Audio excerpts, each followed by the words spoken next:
యోహాను సువార్త 19వ అధ్యాయము 26-27 వచనాలు. యోహాను సువార్త 19వ అధ్యాయము 26-27 వచనాలు. యేసు తన తల్లియు తాను ప్రేమించిన శిష్యుడును దగ్గర నిలుచుండ చూచి, అమ్మ ఇదిగో నీ కుమారుడు అని తన తల్లితో చెప్పెను. తర్వాత శిష్యుని చూచి, ఇదిగో నీ తల్లి అని చెప్పెను. ఆ గడియ నుండి ఆ శిష్యుడు ఆమెను తన ఇంట చేర్చుకొని. యేసుప్రభువు వారు సిలువలో ఉన్నాడు. సిలువలో అటువైపు ఇటువైపు ఇద్దరు దొంగలతో ఆయన ఉన్నాడు. సిలువ పైన నిలబడి ఉన్నాడు. సిలువలో బాధను అనుభవిస్తూ ఉన్నాడు. యేసుప్రభువు వారు 12 మంది శిష్యులను వెంటబెట్టుకొని తిరిగాడు. వాళ్ళెవరు అక్కడ లేరు. ఒక్కడున్నాడు, యోహాను అనే వ్యక్తి ఒక్కడున్నాడు.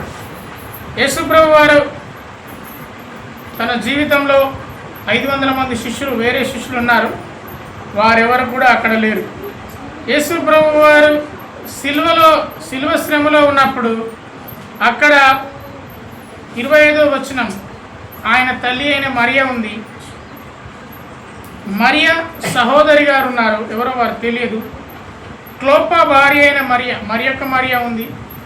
ఆ మరియ వాళ్ళ భర్త క్లోపా అని అక్కడ మనం చూస్తాం. మగ్దలేనే మరియ.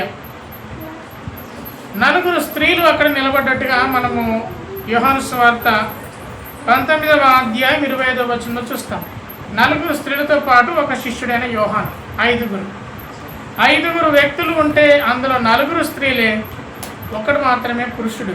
ఆ పురుషుడు కూడా యేసుప్రభువు వారు ఎక్కువగా ప్రేమించిన శిష్యుడు, తాను ప్రేమించిన శిష్యుడు.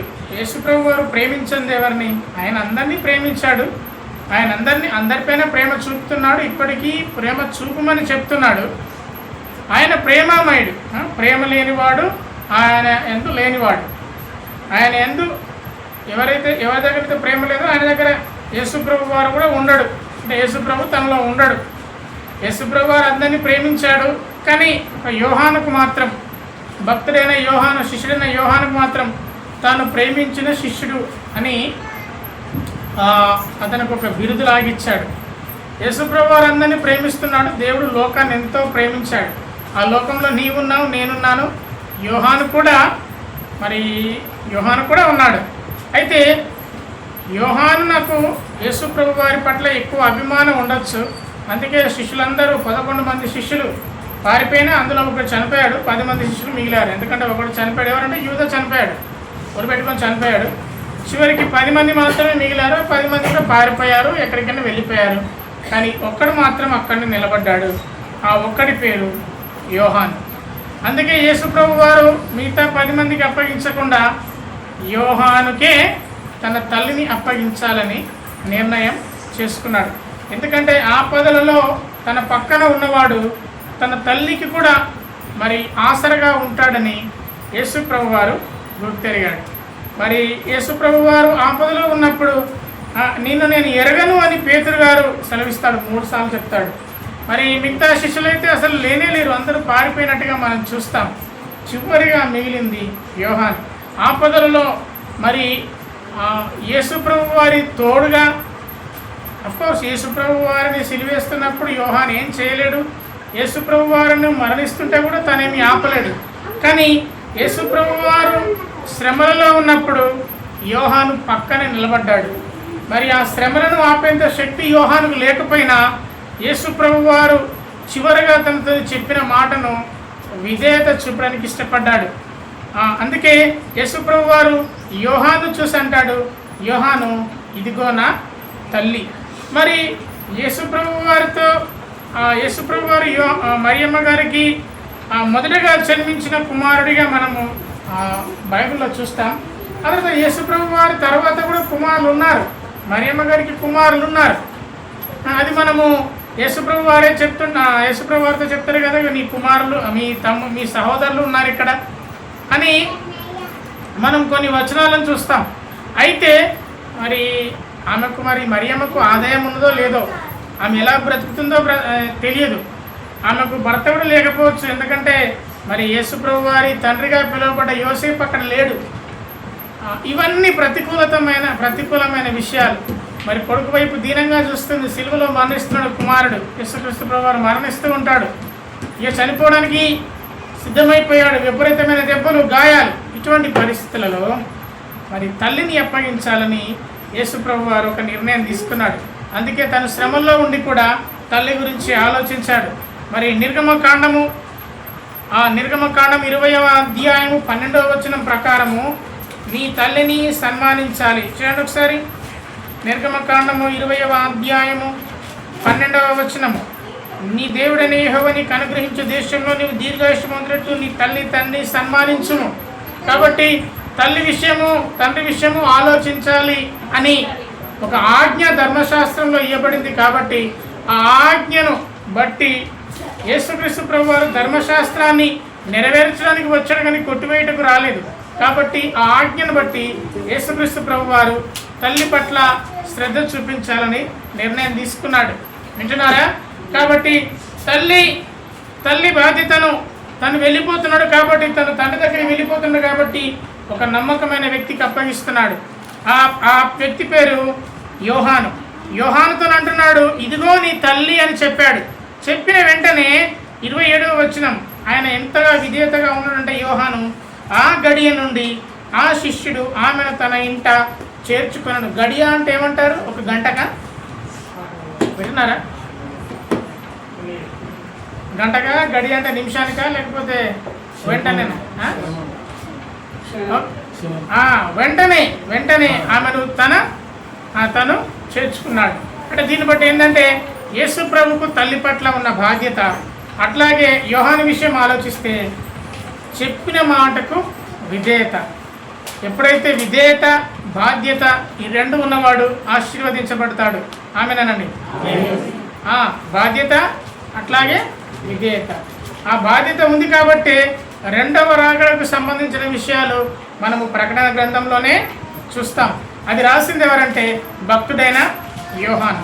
యోహానుకున్న విధేయతను బట్టి, యోహానుకున్న తను చెప్పిన యేసుప్రభు చెప్పిన మాటను బట్టి తల్లిని చేర్చుకున్నందున, మరి ఆ తల్లి మాటను ఆ తల్లిని చేర్చుకున్నందున దేవుడు అతనికి ఇచ్చిన ఆత్మీయ తలాంతు.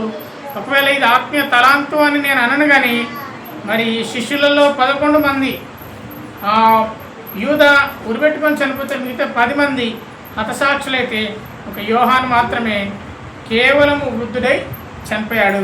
చివరికి 100 సంవత్సరాలకు పైగా బ్రతికి చనిపోయాడని మరి చరిత్రకారుల అభిప్రాయం. ప్రకటన గ్రంథం రాసేసరికి శిష్యులు ఎవరు లేరు. అపోస్తలుడైన పౌలు కూడా చనిపోయాడు, ఫిలోమోను చనిపోయాడు, బర్నాబా చనిపోయాడు, అందరూ చనిపోయారు. కేవలం యోహాను మాత్రమే బ్రతికున్నాడు.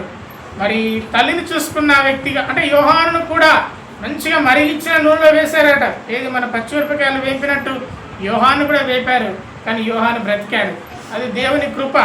ఎవరు ఎప్పుడు ఎలా చనిపోతారో, ఎప్పుడు పరలోకంలోకి వెళ్తారో, ఎప్పుడు ఈ లోకాన్ని వదిలిపెట్టి వెళ్తారో ఎవరికి చెప్పండి తెలియదు.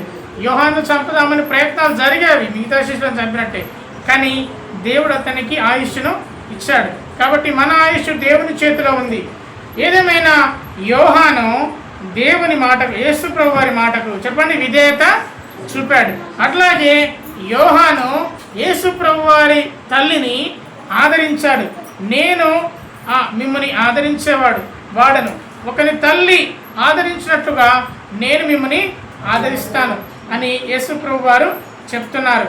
కాబట్టి యేసు ప్రభు వారి ఆదరణ ఎంత గొప్పగా ఉంటుందంటే, తల్లి తన కుమారుని మీద, కుమార్తె మీద ఎంత ఆదరణ చూపుతుందో, ఎంత ప్రేమ చూపుతుందో అంతగా ఒక కుమారుని పైన, ఒక కుమార్తె పైన ఒక తల్లి ఏ విధంగా అతని క్షేమం కొరకు ఆలోచన చేస్తుందో అంత గొప్పగా. నిజానికి తండ్రి పేరు అక్కడ లేదు. నిజానికి తండ్రి ప్రేమ చూపడని కాదు, కానీ తల్లితో పోల్చుకుంటే తండ్రి అంతగా క్రియల్లో చూపలేకపోవచ్చు. ఆయనకి ఎన్నో పనులు ఉండొచ్చు, బిజినెస్ ఉండొచ్చు, బిజీగా ఉండవచ్చు. ఆయన యేసుప్రభు గారు చెప్పింది ఒకని తల్లి ఆదరించినట్టుగా. అందుకే ఈ స్త్రీలు ఒకవేళ శిష్యులు అనుకోవచ్చు, అక్కడ సిలివేసినప్పుడు మేముంటే అతనితో పాటు తిరిగినామని మమ్మల్ని చంపేస్తారని అనుకోవచ్చు, కానీ స్త్రీలు తెగించారు. అందుకే దేవుని వాక్యంలో ఉన్నట్టుగా స్త్రీలు తెగవగలవారు, ధైర్యం గలవారు. మనోధైర్యం గలవారు. కాబట్టి దేవుని వాక్యం చెప్తున్నట్టుగా దేవుని వాక్యం సెలవిస్తున్నట్టుగా ఎఫెసీ 6:1 అందరికీ తెలిసిన మాటే కదా, పిల్లలారా మీ తల్లిదండ్రులకు విధేయులై ఉండుడి, ఇది ధర్మం. నీకు మేలు కలిగినట్టు తనని సన్మానించు, అప్పుడు భూమి మీద దీర్ఘాయుష్మంతుడవు కలుగుదు. కాబట్టి ఇది వాగ్దానంలో కూడిన ఆజ్ఞల్లో మొదటిది.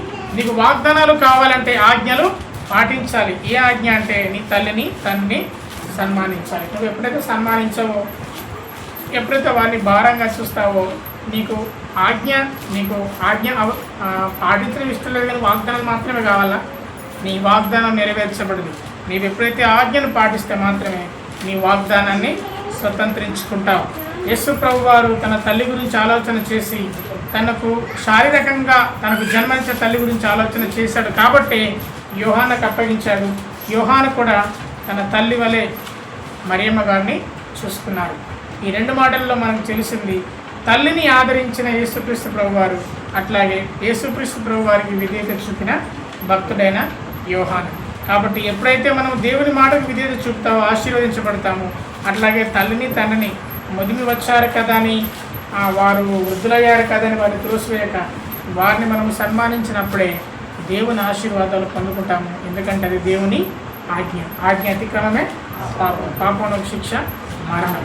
కాబట్టి ఆ మరణం నుండి తప్పించబడాలంటే దేవుని ఆజ్ఞను పాటించవలసిందే. దేవుడు మనకు సహాయం చేయను గాక.